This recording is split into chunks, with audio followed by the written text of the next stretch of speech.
Bonjour à tous et bienvenue sur l'atelier du castor. Et pas du canard, de la canne. Comme vous pouvez le voir, je suis vraiment au milieu de l'eau. Et c'est parti pour cette vidéo atelier. Déjà, si vous le souhaitez, vous pouvez vous munir d'une feuille et d'un stylo. Après cette vidéo, je regarderai la symbolique du canard. Et pourquoi ça? Parce que ce n'est pas anodin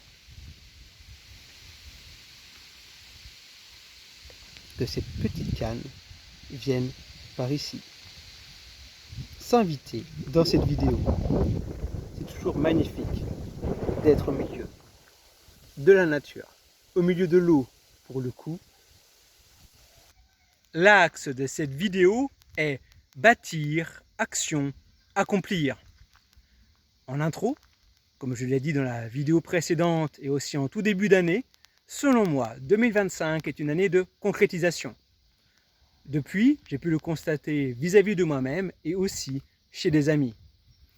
Et je souhaite que cette année soit une année forte pour la concrétisation de vos rêves. Et j'espère que la dernière vidéo vous a été utile dans ce sens. Merci à ceux ayant vu cette vidéo en entier. Vous vous reconnaîtrez. Et merci de votre soutien. Vous avez remarqué également que je fais peu de vidéos cette année et je ne sais pas quelle sera la fréquence pour la suite de cette année 2025. Et c'est parti pour l'atelier du castor. Le castor qui est formidable avec la construction de ces barrages. Et donc, s'il nous semble difficile de bâtir nos projets, il peut être intéressant que le castor nous enseigne. Et pour ce faire, je vais vous poser des questions. Je vous dirai quand mettre pause afin que vous puissiez sur une feuille noter des réponses précises. Ensuite, je donnerai une explication, évidemment en lien avec le castor. Donc vous pouvez déjà mettre pause afin d'aller chercher le crayon et les papiers si vous ne l'avez pas à proximité. La première question. Ai-je laissé de la place aux nouvelles expériences dans ma vie? Et vous pouvez mettre pause. Vous avez répondu à cette première question et je vais donner la première explication. Le castor, il construit des barrages avec plusieurs entrées et plusieurs sorties afin de ne pas être au pied du mur. Ce que cela nous enseigne, c'est que éliminer des choix nous coupe d'expériences possibles. Et là, je fais évidemment le lien avec la dernière vidéo où j'évoquais ce que nous apportait le fait de vivre de nouvelles expériences. D'ailleurs, si vous avez des questions sur les explications, n'hésitez pas à le mettre en commentaire. La deuxième question. Suis-je prête ou prêt à travailler avec les autres? Et vous pouvez mettre pause pour répondre à cette deuxième question. Vous avez répondu à la deuxième question. Je vais donner la deuxième explication. Les castors travaillent en colonie pour construire un barrage. En fait, l'esprit d'équipe pour tout projet à accomplir permet d'atteindre l'objectif. Même si une personne construit sa maison toute seule, les savoir-faire qu'elle a pu accumuler d'autres personnes dans sa vie vont lui permettre de la bâtir d'une meilleure manière. Pour la troisième question. Est-ce que je me sens aigri d'avoir à travailler? Et vous pouvez mettre pause pour répondre à cette question. Vous avez répondu à cette troisième question et je vais donner la troisième explication. Pour le castor, c'est l'amour famille. Ah ben regardez, dis donc, qu'est-ce qu'on voit là? Deux petites cannes. Il y en avait une et en voici une deuxième. Les castors, c'est l'amour famille. Sachez qu'ils n'ont qu'un partenaire à vie, c'est qu'après la mort de leur partenaire qu'ils trouveront un nouveau compagnon. Et le couple élève ensemble les petits. L'amour-famille, ça leur donne cette puissance de la mise en œuvre. Leur famille, leur but. C'est une mise en œuvre efficace de faire les choses avec amour. Et vous le savez, qu'on fait quelque chose que l'on aime, on a davantage de force pour le réaliser. Et on le réalise aussi davantage. Alors, prenez un temps au bord d'un cours d'eau. Vous pouvez également suivre ce que je vais dire sur cette vidéo, mais il peut être bien de le faire en réel. Et puis même ce que je vais dire, vous pouvez également l'écouter en audio si vous voulez, auprès de ce fameux cours d'eau. Vous allez vous asseoir paisiblement. Imaginez-vous comme un castor. Et alors, votre compagnon castor plonge et vous le suivez. Jouez ensemble dans l'eau. Voyez les arbres que vous allez abattre pour créer un barrage. Important. Prenez le temps de profiter de cette situation. Maintenant, vous vous glissez dans un tunnel souterrain pour entrer dans votre hutte. C'est le nom de la partie maison du castor au sein du barrage.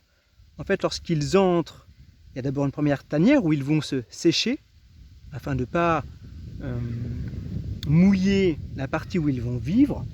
Donc cette tanière, cette aire de vie et de repos pour la famille, cette maison.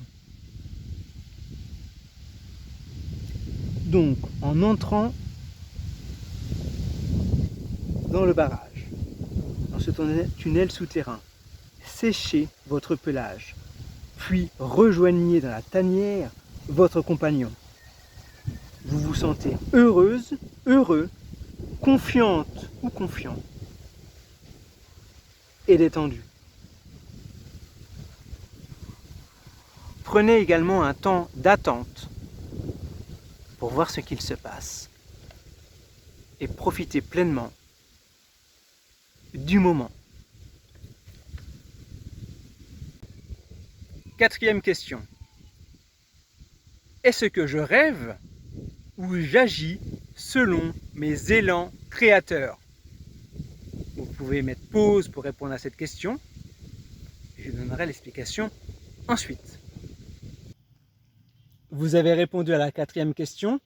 Et là, je vais me fier à la créativité des castors pour construire leur barrage. Je vous laisse trouver les solutions. Vous avez la créativité nécessaire pour cela. Analysez ce que vous avez écrit. Si c'est trop difficile, je vous rappelle que je peux vous accompagner avec mon entreprise Lumière Accomplie dans vos démarches individuelles en développement personnel. Pour la cinquième et dernière question, mon esprit crée-t-il tant d'obstacles que je me sente battu avant d'avoir essayé? Vous pouvez mettre pause et je donne l'explication ensuite. Vous avez répondu à cette dernière question et voici son explication. Certaines choses concrètes peuvent nous paraître inaccessibles. Juste avec cela en tête, on ne tente rien. Mais dites-vous quel est le frein. Est-ce que c'est quelque chose de dangereux ou est-ce un obstacle illusoire? Par exemple, pour cette petite curieuse qui avance contre le vent, elle avance. Je vais prendre un autre exemple. Par exemple, ce tronc que je voudrais toucher. Il y a quelque chose de vert devant. En fait, en prenant un autre point de vue, je vois qu'il est totalement accessible. Par exemple, ici, il me suffit, je vais mettre comme ceci, voilà, il me suffit de mettre la main derrière, parce que ce n'est pas des ronces, hein, ce sont juste des feuilles, donc je peux même les toucher. Et je peux quand même toucher le tronc. Et puis vous savez, faire référence à une autre vidéo, mais quand les arbres ne veulent pas être touchés, ils développent des épines ou autre chose à la base de leur tronc. Ou alors énormément de branches pour pas qu'on s'en approche. Ici, ou même un peu partout là.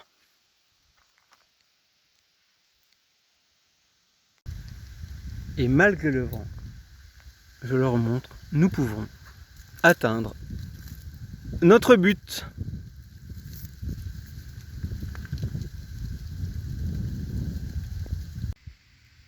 Je vais donner la symbolique du canard ensuite, mais quand j'ai vu cette petite canne au tout début de la vidéo, j'ai bien vu que c'était pas anodin. Puis après, revenir par ici, contre le vent, je me suis dit, ah, ça pourrait être intéressant de le montrer et de le dire en vidéo. Enfin, je l'ai montré, mais de dire cela en vidéo. Puis après, elle est revenue. Et du coup, cette vidéo a été faite, vous l'avez vu. Et là, elle est. En tout cas, il fallait qu'elle fasse son apparition. Et c'est parti pour la symbolique du canard. Le canard, et en particulier l'espèce colvert que nous avons vue, sont des oiseaux migrateurs si on est au nord de la France, et ils sont plutôt sédentaires si on est au sud de la France, en sachant qu'ils sont de plus en plus sédentaires.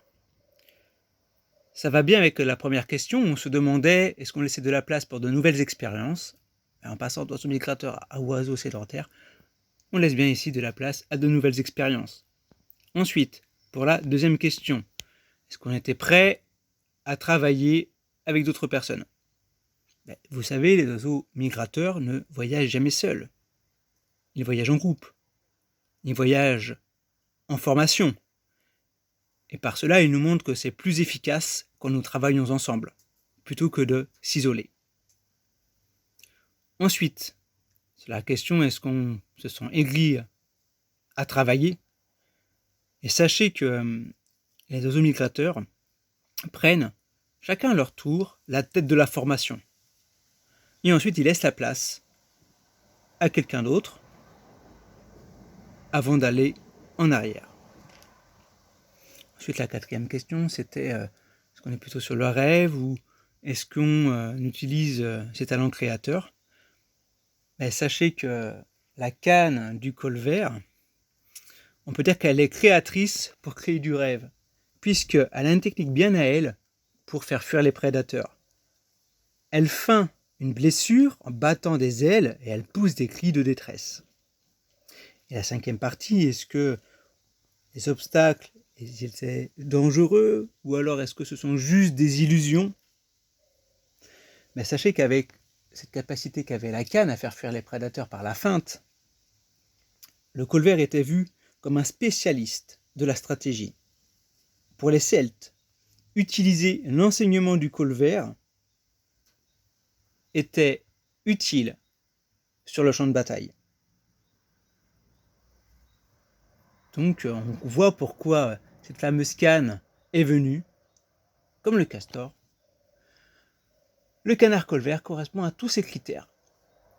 Et puis vous voyez justement avec cet exemple comment les animaux, les végétaux, voire les minéraux, mais si on se rend peut-être plus compte pour les animaux, comment je les intègre à mes vidéos.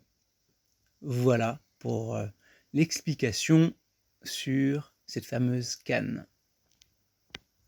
Et par rapport à l'ensemble de la vidéo, je peux dire que il est préférable de se laisser aller au moment, à l'instant, plutôt que de se fixer sur le résultat. Cet atelier touche à sa fin. J'espère qu'il vous a été utile si vous en aviez besoin. Et vous qui avez regardé cette vidéo avec intérêt, sachez que toute expérience nous enseigne. Et vous pouvez mettre le mot fraise en commentaire si vous le souhaitez. Force à vous, continuez d'avancer, au revoir.